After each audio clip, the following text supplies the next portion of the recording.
Humanity's mightiest warship exploded in its last salvo, disappearing in an instant, leaving awestruck witnesses behind.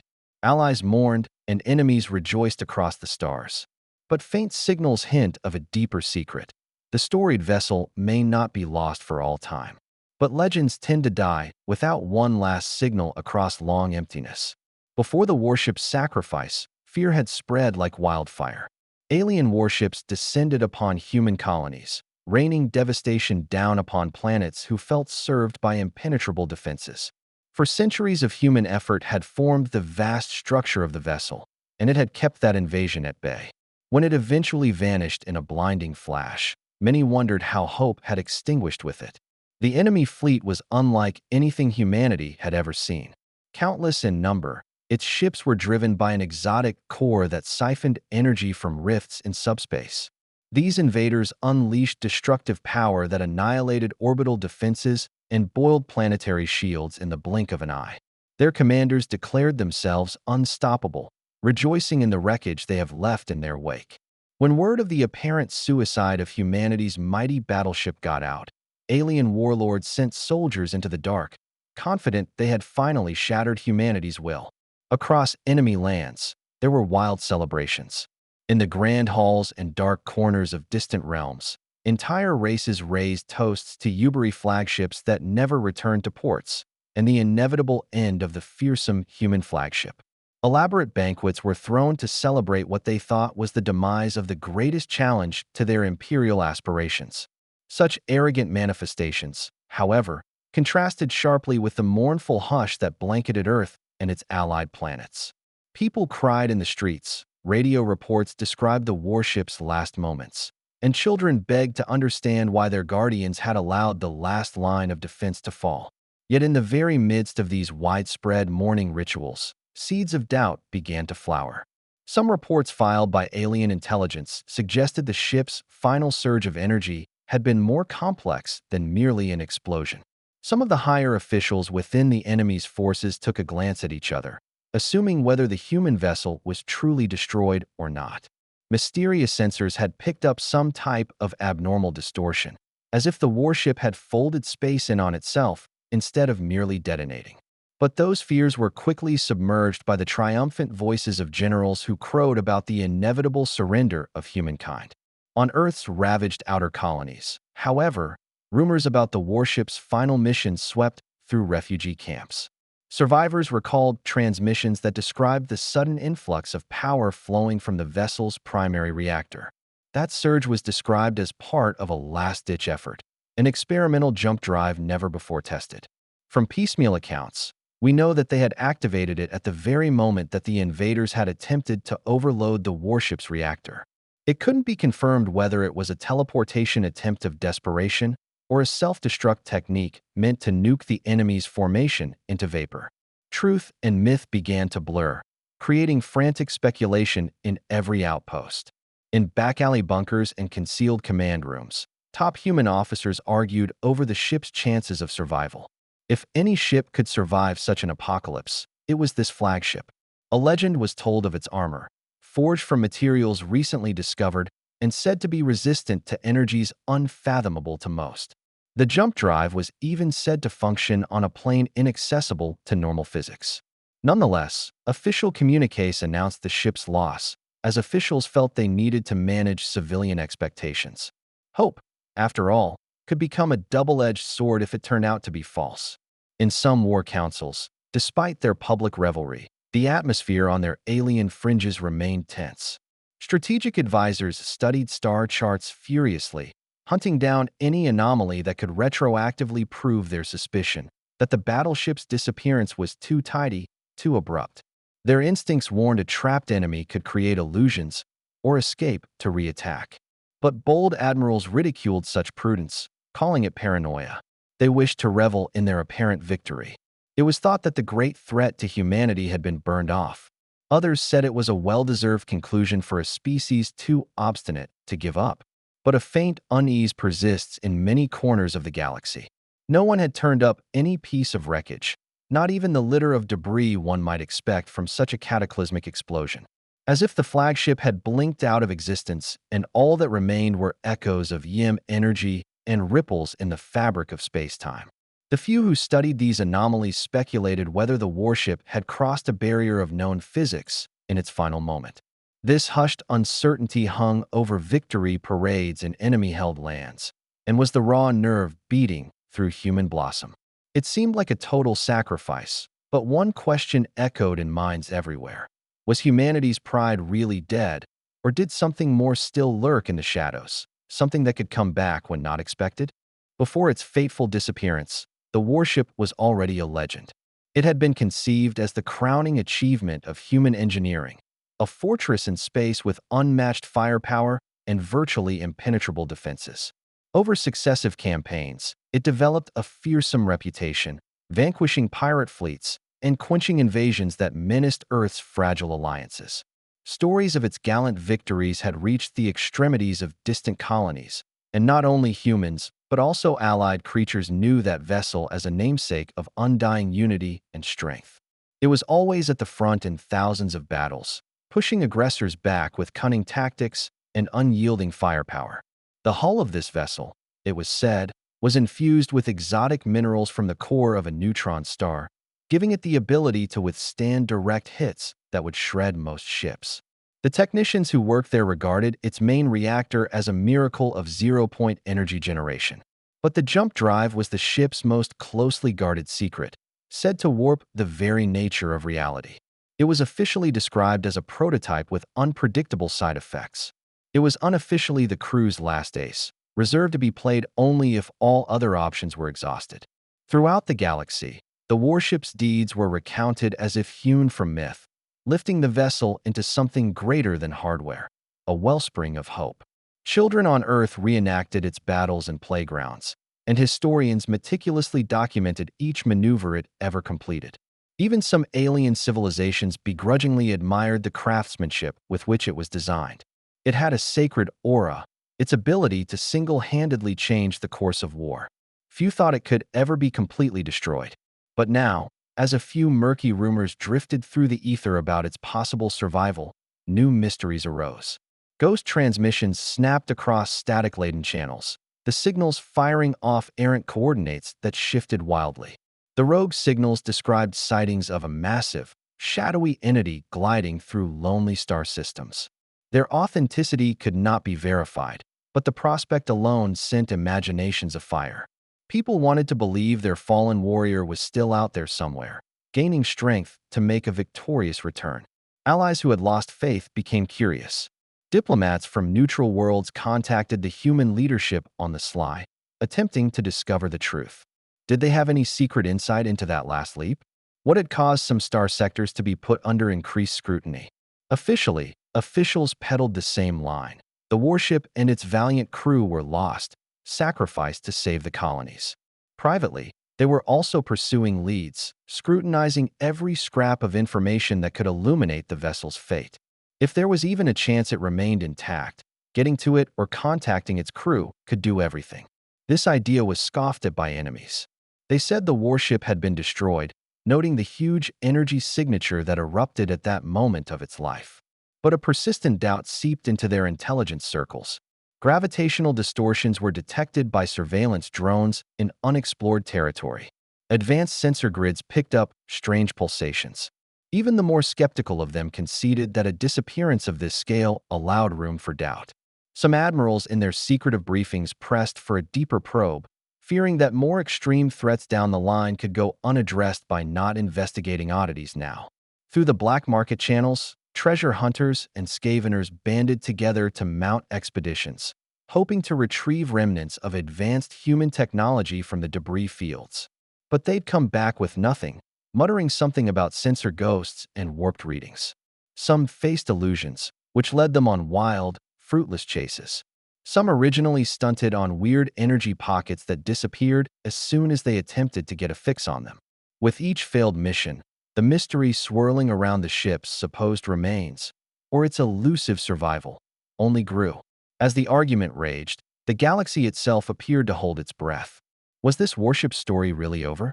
Or was it simply turning the page to a new chapter, one that may reorder the balance of power for all time? It is in a lonely star cluster, far beyond patrolled routes, that the first clue to what happened to the warship finally emerges. A solitary human scout flotilla under classified orders explored an unexplained energy signature. They detected spikes of radiation on their instruments, alien to any known phenomenon. Initially, they thought it was a bug in their software. When they reset and resampled, though, the readings grew stronger. In the rippling fabric of stars, a shimmering tear in space seemed to wink. It was nearly impossible to detect with standard sensors, yet it emitted a faint signature matching that of the warship's last known reactor signature. The scout ships moved closer, scanning from every angle while their systems risked exposure to potential hostile forces. There was tension on the decks of those smaller boats. They were afraid of stumbling into an enemy trap or triggering a concealed defense left in the wake of the now-absent flagship. Weeks went by without clear answers. Then, without warning, the anomaly began to pulse, sending ripples of gravitational energy throughout the area. These pulses were reminiscent of the warship's final jump. The scouting crews debated whether to go ahead with excitement and dread. Each reading they registered only added to the mystery.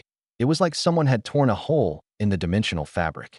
Eager for validation, the scouts sent encrypted data back to Earth's command. After the leadership reviewed it, they saw patterns embedded in the pulses, patterns that corresponded to emergency signals the warship's crew was trained to look for. And whereas the well-placed best guesses of the ship's fate had been that it was lost, senior officers now had reason to think it might be not only alive, but stuck in some interdimensional rift. If so, rescue would be much more complex than a simple mission. The announcement sent officials scrambling to lay plans in secret. Military planners understood that rescuing humanity's flagship, if it somehow became stuck between realities, could take experimental tech. Worse, they worried the extraterrestrial invaders could intercept the same signals and try to grab the warship for themselves. The race was on. Discover a means to verify the ship's existence and return it home before that enemy could claim that mighty asset. In the meantime, word of these strange findings got out. Rumors flew among the ranks, and rumor-hungry reporters seized on whatever scraps of unverified information they could find. Even client species developed a fresh interest. Some agreed to help, fascinated by the chance to assist in a rescue. Others feared the risks of interceding in dimensional rips.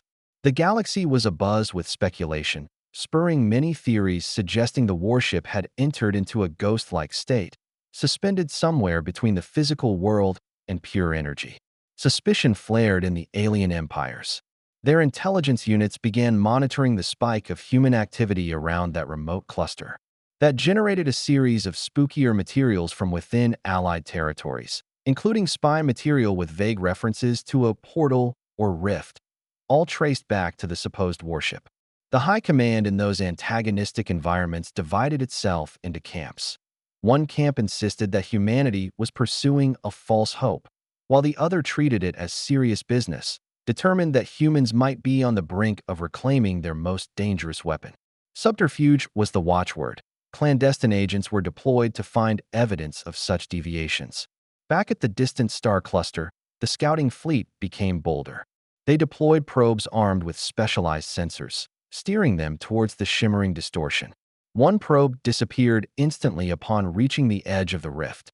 Another managed to send a split-second image of what appeared to be a metallic surface in a roiling haze of energies. Then it, too, disappeared. For a nerve-wracking minute, the crew studied the data, barely breathing. Is that shadow a section of the hull of the lost vessel? They decided to send in a heavier ship, a cruiser modified for extreme conditions. It cautiously moved toward the disturbance with adjusted shielding. Initially, the rift appeared to be dormant, but once the cruiser was within scanning range, the disturbance bloomed to life. Space writhed and twisted around it in a kaleidoscope of mirages that left the crew disoriented. It was like the very fabric of reality was protesting against any attempt to unravel its secrets. And then, in a moment that altered everything, the cruiser's sensors homed in on an unmistakable form, a colossal silhouette, hovering just beyond the roiling energies. It was mangled, with bits that looked missing or half-melded. But the hull shape appeared to fit the missing warship almost exactly. The find was exciting and terrifying. If that iconic dreadnought remained trapped in this rift, returning it unharmed would pose an unprecedented challenge. In a last-minute dispatch, the scouting fleet reported back to Earth's High Command. They had detected the signature of the missing warship. The galaxy, yet still reeling from its overarching destruction, was about to learn a new truth. But how would humanity reclaim its greatest creation from this cosmic trap? And more relevant, what secrets had it soaked in while trapped in the flowing borders between worlds? There were no answers to be had without willing to delve deeper into the anomaly. The last question loomed like a specter. If they pulled the warship back, would it still be the same terrible thing that protected them all? As preparations unfolded in a rush, a clandestine task force formed. Engineers analyzed data from the rift and created prototypes of experimental stabilizers that could help anchor the battleship back in normal space. Scientists who specialized in quantum fields poured through the warship's ancient design specs, looking for how to interface with its advanced reactor. The High Command understood that time was critical. There was the risk of enemy interference each day, and the anomaly was clearly becoming unstable. As the galaxy bickered over the warship's status, an unforeseen event jolted every corner of known space. The legendary ship started communicating loudly and clearly. Wideband signals exploded out of the rift, reiterating its former classified emergency codes. It was unclear what they were, garbled references to dimensional coordinates colliding, with warnings about strange beings hiding within the distortion. But one line struck me: "We are not alone. The ship has changed." And this news spread like wildfire. Allies raced to assess what the message meant. Foes launched their own interpretations. And as those words echoed across the strategic command centers, chaos reigned, each faction clamoring to understand what they meant. Was the crew facing a new alien menace within that spatial tear? Or had some other entity taken over the vessel? Even among human leadership, theories diverged. Some thought the crew was alive but transformed by exposure to changing physics. Others neutralized to make room for an outside force that had commandeered the ship's systems. The warship itself appeared soon after, some of it anyway. Out of a dim portal in the rift, they had seen its massive prow slipping into normal space. Weird energies flickered down its battered plating. The scene thrilled and terrified the watching task force. They soon discovered that the ship was trying to cross the barrier by itself. However, once its bow appeared, arcs of lightning-shaped energy exploded radially outward. A deafening pulse echoed through nearby vessels, disabling some of their systems and causing them to retreat. In the aftermath, sensor logs showed that the ship's power output had tripled over what had been recorded in its specifications. Something else in the rift was supercharging its systems, or mutating them. If this was indeed the same ship, it was hidden no longer as a war machine. It could be transforming into a new kind of thing, part vessel, part channel for the forces writhing in around that dimensional wound. Allies who had come to observe suddenly argued whether that transformation was a gift or a train wreck waiting to happen. Others said an even more powerful version of humanity's ultimate warship might tip the balance of power beyond recovery, ensuring peace or provoking more warfare. Others speculated that the vessel's new power might be uncontrollable, a potential menace to all races if it fell into the wrong hands or acted of its own childhood. In the meantime, alien empires were taking action. An armada of Massive was sent toward the star cluster. Stealth frigates patrolled the area, searching for vulnerabilities in the human rescue effort. Cloaked strike teams were slated to intercept or sabotage anything sent to stabilize the battleship. Some factions even considered obliterating the rift completely, still hopeful that they might seal the cosmic tear before the warship fully transitioned. They harbored dread of a reborn superdreadnought. Faced with mounting pressure, the human task force took drastic action. They would bet on face-to-face contact. Using specialty craft around it equipped with field stabilizers, they went right up to the edge of the portal. Their task was twofold: reintegrate the warship into normal space and get a line of communication with whoever, or whatever, remained aboard the vessel. If they were unsuccessful, the rift might close, pulling everything within it into oblivion. In a time-sensitive operation, the specialized crafts locked into the exposed hull segments of the ship. Pilots battled gravity distortions and energy surges, shooting grappling beams that sparkled in bent space. Leading technicians scrambled to deploy field stabilizers, erecting a lattice of synchronized pulses around the battleship's protruding sections. For a while, it appeared to work. The prow of the warship crept farther out of the crevice, exposing churned corridors and stuttering lights inside. Then a violent shock wave exploded from somewhere inside its reactor core, near snapping the stabilizers. Just when all hope seemed lost, the warship's transmissions flickered anew. The message repeated itself: "We are not alone." The ship has changed. But this time, it had given out coordinates for an alternate approach, sort of like a roadmap for getting across the dimensional gap from the inside. The directions could be coming from the crew, or from somewhere using the crew's access codes. Even though the coordinates were uncertain, the gamble was obvious. Chase those coordinates into the rift, or let the ship rip itself to shreds. As final preparations were underway for the unprecedented maneuver, even the most hardened officers were gripped by dread. The warship's reappearance, no longer the uncomplicated rescue mission. It was a leap of faith into a world where known physics and known alliances could be broken. If the ship had transcended something human and wormholed into the base, then what existed on the other side could either save humanity or serve as a harbinger of its doom, a cataclysm that would scourge the galaxy. Thus began the most audacious operation in human history.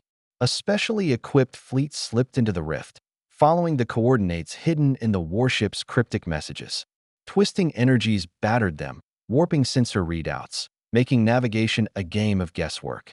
But it was only stable enough for them to trail, as if some unseen hand kept the dimensional door ajar.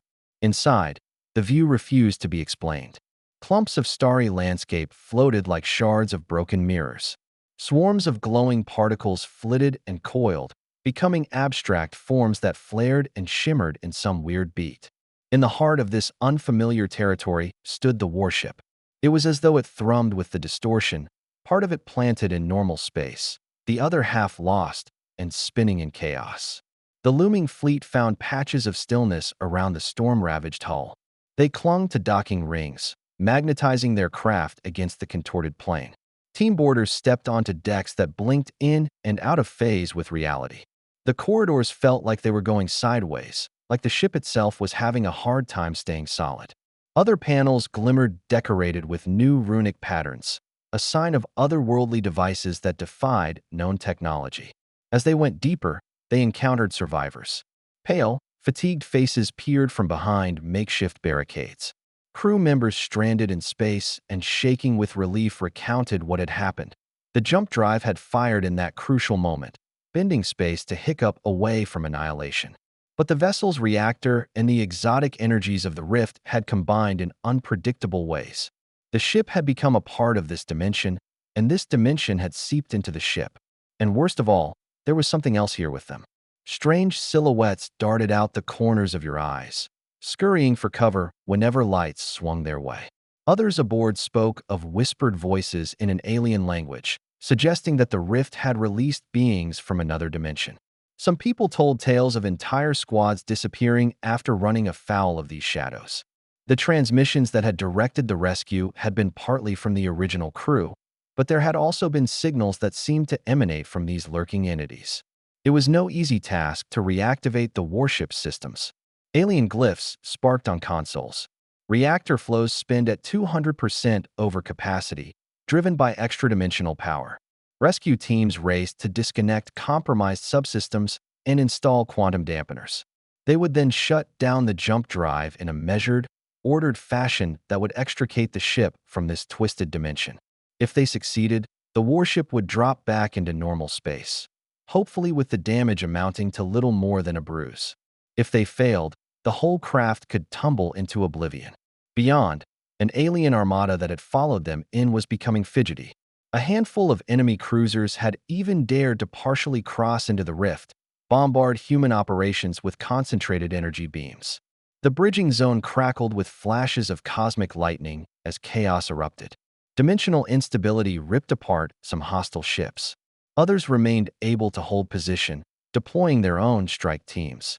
They poured through the half-materialized corridors of the ship, trying to either capture or sabotage the coveted warship before humanity could take it back. The last push arrived in a frantic struggle of technology and will. Human teams clashed with enemy infiltrators through corridors that shuddered with dynamic gravity. On engineering decks, technicians rushed through the complicated steps to decouple the reactor from the rift's influence. Simultaneously, they had to fend off sabotage attempts from adversaries intent on disrupting the control sequences. Then came the tipping point. The crew of the warship began a coordinated shutdown of the subroutines powered by the rift. The vessel groaned with each stage as it started to shed its mooring to the dimensional sea. Heat from energy surges boiled entire compartments. Mysterious shadows screamed and popped in bursts of light, the hull jagged with explosive decompressions.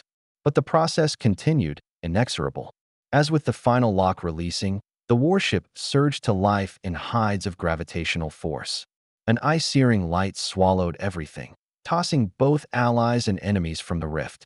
For a split second, the dimensional rift collapsed in upon itself, pulling in the surrounding litter, devouring the screams of any souls unfortunate enough to be trapped within. And then the twisting energies imploded, and nothing was left. Then, as the shadows deepened, sensors detected a massive shape coming back into normal space. It was the warship, battered, smoking, but undeniably intact. Its fresh energies scorched its hull like a cosmic brand.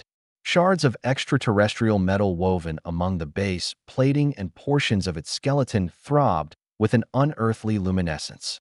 The vessel seemed both an extension of that bizarre realm, part living. For the galaxy as a whole, the suspense was broken with one announcement. Humanity's greatest warship was back. But it was no longer the same creation that a long time ago had protected Earth's frontiers. It was more than that, more than either the Great Shield or an opening into new terrors. It announced its rebirth across every communication channel, like the final messenger being broadcast into the cosmos in that dying moment. A hush fell across the battlefield. Around the revitalized dreadnought were human ships, alien fleets, and drifting wreckage. Neither side could afford to strike first. Then the restored warship turned, slowly, majestically, its arrays of weapons humming in an unsettling resonance. Segments of its hull appeared to rotate and reorient, exposing structures lurking within and glimmering with alien power. The watching armadas felt a quiver run through their throngs as they realized this ship was suddenly stronger than anyone. For the human contingent, relief and awe mixed with the lingering dread. Their rescue crews had somehow lived against astronomical odds, coming back with wounded survivors and extraordinary technology. But they had also unleashed a warship that straddled two worlds. The question haunted everyone. Would it be loyal to humanity, or had it bonded with a force that was beyond human control? Among alien empires, fear propagated like a silent contagion. Intelligence analysts rushed to reassess the new level of threat. Some leaders urged immediate retreat, unwilling to incur a confrontation with this reborn juggernaut. Others wanted to punch at her at once, hoping to destroy the vessel before it fully stabilized. Uncertainty suffocated normal diplomatic pathways. The dreadnought floated in space like a ghostly arbiter, its existence threatening the political equilibrium of the entire galaxy. Gradually, the warship resumed its broadcasts, but its words came out in gibberish. It wasn't able to do anything else, and still claimed to be protecting humanity in all of its ways. But every transmission was laced with a dissonant tone, cascading echoes of the dimension it had fled. Many suspected that its connection to that realm remained, affording it a view no other warship had ever had. The surviving crew attempted to resume their roles, but the ship's systems were responding in unpredictable ways. Doors unlatched on their own, targeting scanners reset without a command, and a dull hum reverberated down halls. The vessel's return led to a robust confidence for humanity. In world news, more allied worlds sent messages of congratulations, but also of caution. They understood that the indomitable battleship would permanently change galactic politics. Where human beings had previously tiptoed a narrow balance between differing coalitions, they now had a trump card capable of outshining any coalition. But those same allies were concerned that the remnants of the rift could shape the warship's motives over time. Earth's leaders, mindful of these concerns, stated the warship's initial mission would involve standing down the fleets of enemy ships and restoring peace talks. But in private, they wrangled over how to best harness, or contain, this new power. The hull's altered architecture clamored for the attention of scientists who wanted to replicate whatever had upgraded it. Generals viewed it as a way to bring conflicts to a decisive close. Others, more cautious, argued for keeping the vessel quarantined to prevent further contamination. In the background, bits of the alien fleet hovered unsure whether to run or parley. Smaller ships approached to test the defenses of the warship, only to be sent away by warning pulses that wreaked havoc on their instruments. No shots were fired, but the message was known. The dreadnought could project power at will, with or without weaponry. Witnesses went home knowing that if a real battle broke out, the destruction would be unimaginable. A new, discomforting equilibrium established itself in the weeks that followed. Humanity, which had once been written off, now possessed the most potent strategic chess piece in the entire galaxy. Its massive shadow covered allied nations that sought the protection of that shadow, hoping it would prevent more invasions. The enemy races fell back to their borders, bolstering defenses and preparing for a day when they might challenge the cosmic juggernaut. But even in the trenches of humanity, doubts remained. Rumors swirled about the warship's strange quirks, screens erratically flashing alien runes, corridors whispering faintly with strange creatures' voices. However, even those ominous symbols of the dreadnought's power, the very existence of the dreadnought itself altered relations between the stars, ending the short-term risk of invasion. Trade lanes opened up, alliances became stable, and colonies once under siege felt safe again. In the realm of humans, revelries erupted. Statues were mounted to commemorate the valiant crew. Memorials honored those lost in the chasm. Children cried out the name of the vessel, and veterans bowed their heads. But one night, late in the warship's data core, an encrypted signal flared like light across invisible channels. Nobody in the command chain activated it. It was indecipherably content, a jumble of alien symbology repeating themselves in rhythmic patterns. Then, just as abruptly, it disappeared. A handful of technicians noticed faint signs of it on internal logs, but couldn't figure out what it meant. All they knew was that it invoked the sound of a call, resonating from somewhere out there, beyond even maped space. And so there sat the warship, mighty, transformed and rife with an unsettling promise. Set free from the rift, but never really the same. It became a testament both to humanity's resilience and the potential of forces beyond human understanding. Even as peace was restored, a cold thread of mystery remained. Day by day, the galaxy prepared for whatever next fate had in store for it, still thinking remorsefully that the demarcation of salvation and annihilation was in constant flux. Something was looking out through that hidden dimension, and the warship's transformation might be the first step in an even grander design.